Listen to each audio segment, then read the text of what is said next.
Vicky pros ஜோதிட நுண்ணறிவு பேஜுக்கு உங்களை வரவேற்கிறேன். ஸோ இன்றைக்கு சிம்ம லக்கணத்துக்கு சந்திரன் எங்கிருந்தால் என்ன பலன், இதை தான் பார்க்க போகிறோம். So class 20/1. ஓகே, சந்திரன் எங்கிருந்தால் என்ன பலன். இந்த சந்திரன் விரையாதிபதி, இது நீங்கள் கண்டிப்பாக பார்க்கணும். மூன் இப்போ சிம்ம லக்னத்துக்கு இவர் எங்க இருந்தா எங்க பலன். இந்த இடத்துல சந்திரனை பற்றி பேசும்போது இதுல இன்னொரு விஷயமும் சொல்லணும்.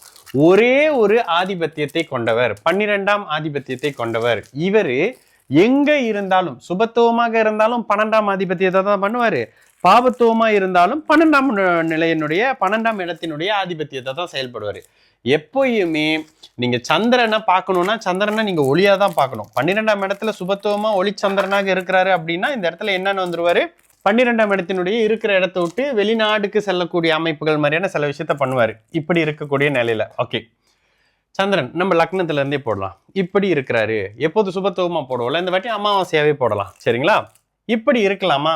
ஒளி இழந்த சந்திரன் எங்கேயுமே இருக்கக்கூடாதுங்க, ஒளி இல்லாத சந்திரன்.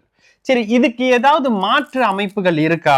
கண்டிப்பா இருக்கணுமே. எங்க ஒரு சுபர் இருக்காரு, இந்த இடத்துல இந்த அமாவாசை சந்திரனுடைய நிலைப்பாடு முற்றிலும் இல்லை அப்படின்றது சந்திர திசையில வரும். ஆனாலும் இந்த ஜாதகத்துக்கு சந்திர தசை வந்தா நம்ம இந்த நட்சத்திரத்தோட அடிப்படையில் இன்னும் போட ஆரம்பிக்கல. ஒரு உதாரணத்துக்கு இந்த ஜாதகருக்கு சந்திர தசை வந்தால் 12ஆம் அதிபதின்றதுனாலையும் அவர் சுப குருவினுடைய நெருக்கமான பார்வையில் இருக்காருன்னு, ஒருவேளை குரு இங்க 3 டிகிரியில இருக்காரு குரு, சந்திரன் இங்க ஒரு 5 டிகிரியில, சூரியன் சந்திரன் ஒரு 5 டிகிரிலையும், சூரியன் சந்திரன் 5 டிகிரி. ஓகே, சந்திரன் 5 டிகிரிலையும் சூரியன் ஒரு 7 டிகிரியிலும் இருந்தால் முதலில் அமாவாசையினுடைய பாபத்துவம், அதற்கு பிறகு சுபத்துவம்ன்ற நிலையில முதலில் இங்கிருந்து வெளியில நகர்ந்து விரயம் செய்து அதுக்கப்புறம் செட்டில் ஆகக்கூடிய அமைப்புகள் இருக்கும். ஓகேங்களா?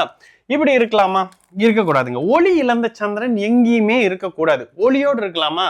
இந்த நீச்ச குருவோட பார்வையில் இருக்கலாமா? இருக்கலாம். ஆனாலும் 2ஆம் இடம், 8ஆம் இடம், 12ஆம் இடத்தினுடைய இந்த தொடர்பையே செய்வார். இருக்கிற இடத்த விட்டு நகர்த்தி தான் அவரோட பலன். 3ல இருக்கலாமா? இருக்கலாம். ஓகேங்களா? ஏன்னா அது ஒரு சுபருடைய வீடு. ஆனாலும் மறைஞ்சிருக்கிறாரு. விரையாதிபதி இங்க நட்பு வீட்டுல மறையல, நார்மலா மறைஞ்சிருக்கிறாரு. விரையாதிபதி இங்க சந்திர கேந்திரம், ஸ்தான பல இழப்பு, நீச்சம். இந்த நீச்சம் இதெல்லாம் முந்தியே சொல்லி கொடுத்துருக்கோம். அதை கொஞ்சம் என்னன்னு பாருங்க. வளர்பிறை சந்திரனாக இருக்கிறார், நீச்சமாக இருக்கிறார், திக்பலமா இருக்கிறாரு. ஓகேங்களா? இவருக்கு இன்னும் கூடுதல் இந்த சந்திர தசை நல்லா இருக்கணும். இப்படி செவ்வாய் வந்துடும் பொழுது இது நீச்சபங்க ராஜயோக அமைப்புகள்லையும் இந்த குரு இங்க வரும்போது இது அருமையான நல்ல தன்மையிலையும் வந்துருவாரு. இந்த செவ்வாதசை நல்லா இருக்கும். என்ன பண்ணுவாரு? வீடுக்காக விரயம். இந்த மெதுவா தான் உங்களுக்கு இந்த பலனை நான் சொல்லி கொடுத்துக்கிட்டே வரேன். எப்படி வருது? விரையாதிபதி 4ஆம் இடத்துல இருக்காரு, விரயம் வரப்போகுது. சுபத்துவமா சுபர் தொடர்புல இருக்கிறதுனால வீடுக்காக விரயம், வாகனத்துக்காக விரயம், படிப்புக்காக விரயம். இந்த விரயம் எல்லாம் நல்ல விரயம். நல்ல அம்மாக்கு ஏதாவது நல்ல விரயம் பண்ண போறீங்க, அம்மாவை சுத்தி பார்க்க அனுப்ப போறீங்க. இந்த மாதிரியான நல்ல தன்மை இருக்கு. ஒருவேளை இந்த சந்திரன் இப்படி இருக்கிறாரு, கூட ஒரு ராகு இருக்கிறாரு, இதே சந்திரனுக்கு இப்படி ஒரு சனியினுடைய பார்வை கொடுத்துருவோம். ஓகேங்களா? இங்க சுபத்துவம் அறவே இருக்கக்கூடாது. இப்ப சுபத்துவம் இருக்கக்கூடாதுன்ற பட்சத்துல குரு இங்க 3ல மறைஞ்சிருக்கிறாரு. ஓகே, இந்த அமைப்புகள்ல இருக்கும்போது இதே சந்திரன் சுபத்துவமா இருக்கும்போது விரயம் பண்ண, வீடால விரயம் பண்ண போறீங்க, சந்தோஷமா இருக்க போறீங்க. வாகனத்தால விரயம் பண்ண போறீங்க, நல்லா இருக்க போறீங்க. படிப்புக்கு விரயம் பண்ண போறீங்க, நல்லா இருக்க போறீங்க. இங்க டோட்டலா டிஃப்ரெண்டா இருக்க போகுது. வீடுக்கு கடன் வாங்குறன்ற பேர்ல நஷ்டம் அடையிறீங்க. வாகனம் வாங்குறன்ற பிரச்சனையில இங்க சனி வேற பாக்குறாரு. கூடவே ஒரு விரயம் போட்டுருங்க. யார்? சுக்கிரன். ஏன் இதை போடுறேன்னாக்கா, செகண்ட் ஹேண்டா ஒரு வண்டி வாங்கிட்டு அதுக்கு செலவு பண்ணிக்கிட்டு விரயம் ஆகிட்டு இருக்கிறீங்க. ஒரு பொண்ணு, திருமணமான பொண்ணுகிட்ட ஏமாந்து விரயம் ஆகிட்டு இருக்கிறீங்க. வீடு சம்பந்தப்பட்டு காசை கொடுத்து ஏமாந்துகிட்டு இருக்கிறீங்க. கஷ்டப்படுத்துதுங்க இந்த சந்திர தசை, விரயப்படுத்துதுங்க இந்த சந்திர தசை. 10ஆம் இடத்தை பாக்குற காரணத்தினால தொழில் ஆரம்பிச்சு நஷ்டமாகறீங்க. நஷ்டம். அப்போ விரயம், சந்தோஷமா விரயம் பண்ண போறீங்களா, கவலையா விரயம் பண்ண போறீங்களான்றத இந்த சுபத்துவம் பாபத்துவம் முடிவு பண்ணுது. ஓகேங்களா?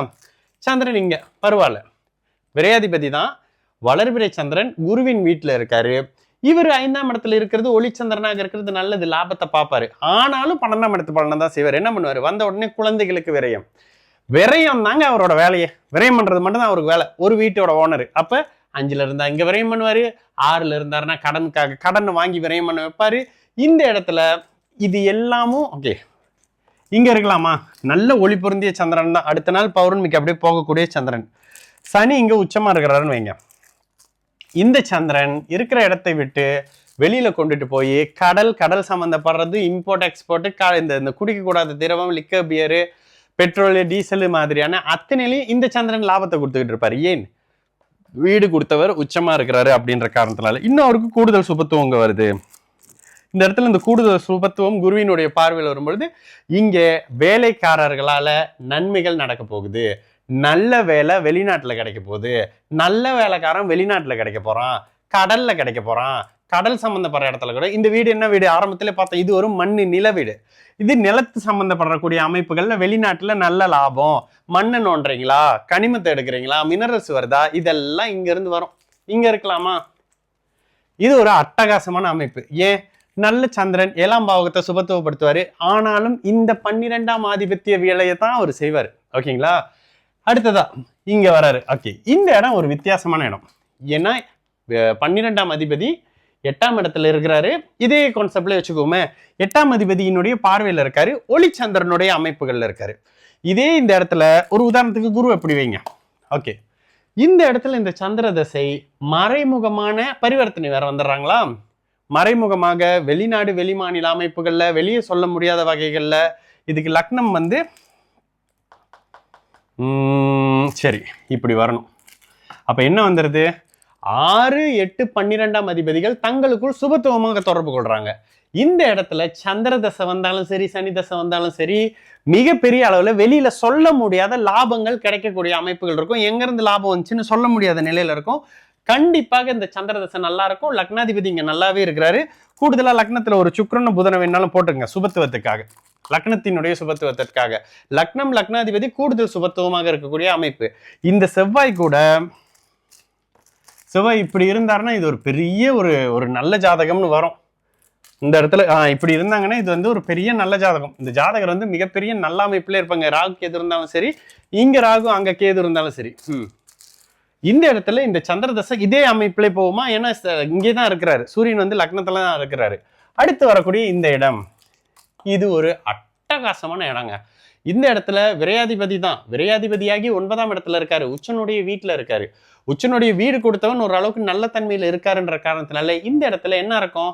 தந்தை சம்பந்தப்படக்கூடிய அமைப்புகள் அது இதுன்ற மாதிரியான முதலில் விரயத்தை கொண்டு அதற்கு பிறகு பாக்கியத்தை கொடுப்பார். செலவு இருக்கும், ஆனா செலவுனால நல்லது இருக்கும், சந்தோஷம் இருக்கும். ஓகேங்களா?